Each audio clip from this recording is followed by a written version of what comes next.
Olá pessoal, hoje nós vamos conversar sobre a obra Como Curar um Fanático, do escritor israelense Amos Oz.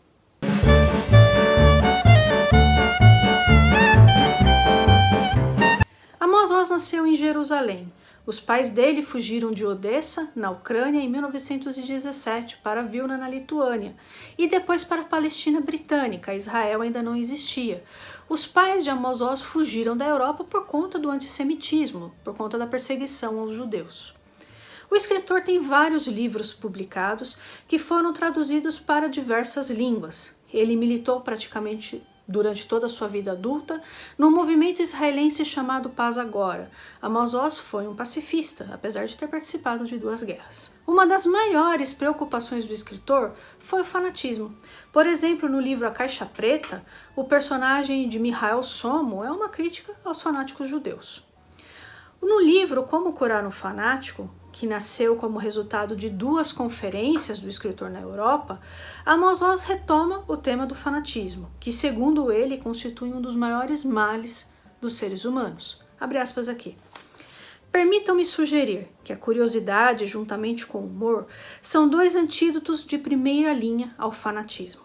Fanáticos não têm senso de humor e raramente são curiosos, porque o humor corrói as bases do fanatismo e a curiosidade agride o fanatismo ao trazer à baila o risco da aventura, questionando e às vezes até descobrindo que suas próprias respostas estão erradas. Fecha aspas. Isso é muito interessante, eu nunca tinha parado para pensar em como a falta de senso de humor entre os fanáticos e também a falta de curiosidade para pesquisar e entender o posicionamento dos outros. Por que um conservador pensa de tal forma? Por que um liberal pensa de outra? Um comunista de outra? Enfim, é importante nós compreendermos o ponto de partida, compreendermos os valores dos outros grupos. Isso não significa que a gente deva concordar com tudo, que a gente deva concordar com os diversos posicionamentos, mas é importante a gente se colocar um pouco no lugar do outro, tentar entender de onde ele está partindo, correto? E pessoal, eu vou puxar um pouco a sardinha aqui para a literatura. A literatura ela é muito importante para combater o fanatismo, porque pela literatura a gente pode conhecer outras culturas, outros mundos, né? A gente pode compreender outras religiões, pode compreender povos muito diferentes de nós, povos antigos, inclusive.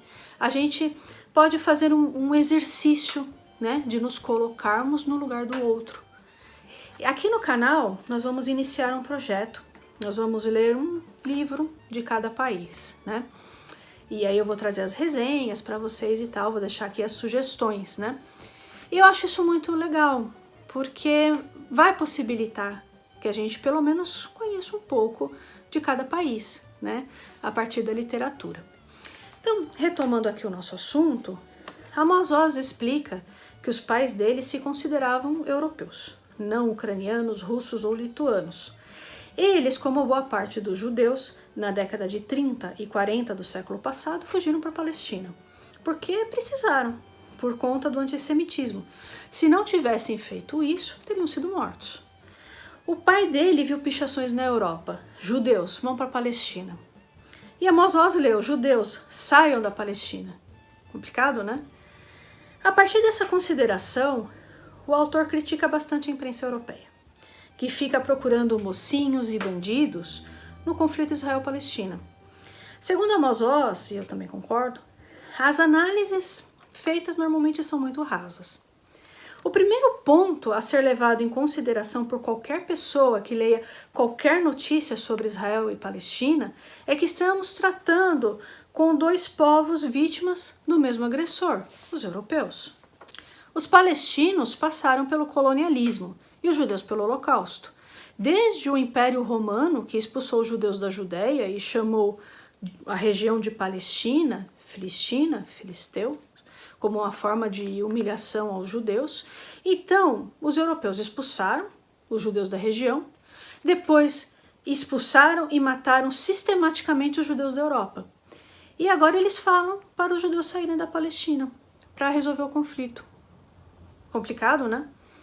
E como o autor disse, nem sempre as vítimas do mesmo algoz se entendem e podem acabar vendo no outro a figura do seu opressor. Abre aspas aqui. É tentador imaginar que duas vítimas, especialmente duas vítimas do mesmo opressor, corram a se irmanar e marchar juntas para as barricadas.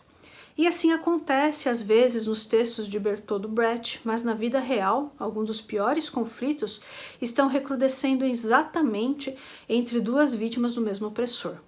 Dois filhos do mesmo e violento pai nem sempre se amam. Muitas vezes um vê no outro a imagem do pai cruel. E isso acontece frequentemente entre judeus e árabes no Oriente Médio hoje em dia. Fecha aspas. Amos Oz diz que quando alguém fala em uma suposta superioridade europeia, ele não consegue deixar de pensar que os europeus derramaram mais sangue inocente do que os outros 4 continentes juntos, desde Aníbal até a Al-Qaeda.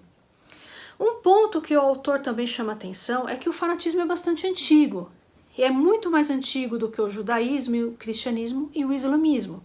O fanatismo se origina da ideia de que é necessário modificar o outro, às vezes para o próprio bem desse outro. Se nós pegarmos como exemplo o inquisitor mor espanhol Tomás de Torquemada, ele acreditava que estava fazendo certo. Na mente dele, ele estava salvando as pessoas. O fogo, de acordo com a mentalidade da época, significava purificação.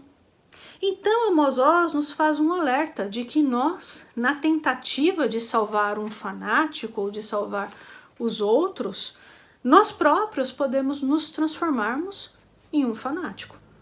Outro ponto que Amos Oz destaca é que é necessário compromisso para resolver qualquer conflito, inclusive o conflito Israel-Palestina, além da disposição de realizar concessões e fazer sacrifícios. Eu vou ficando por aqui, pessoal. Eu espero muitíssimo que vocês tenham gostado do vídeo de hoje. Eu peço a sua gentileza, se você não for inscrito nesse canal, que você se inscreva, que você curta, compartilhe esse vídeo com seus amigos, publique esse vídeo nas suas redes sociais, tudo isso é muito importante, tá certo? Um abraço e até o próximo vídeo.